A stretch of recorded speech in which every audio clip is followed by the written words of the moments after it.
A moderate magnitude 4.1 earthquake occurred in the East China Sea near Suwanose-jima Island, Japan, in the morning of Monday, June 30, 2025 at 8:26 a.m. local time, GMT+9. The quake had a very shallow depth of 20 kilometers, 12 miles, and was not felt, or at least not reported so. First to report, Raspberry shake after 8 minutes.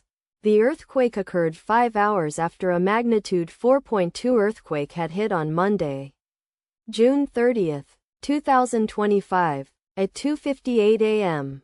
GMT+9 local time, in 3.2 kilometers, 2 miles, distance to the northeast. Data source from Volcano Discovery. Did you feel it? Let us pray. May the earthquake that occurred not affect our brothers and sisters there. May the earthquake not happen again. And may God protect everyone. Amen.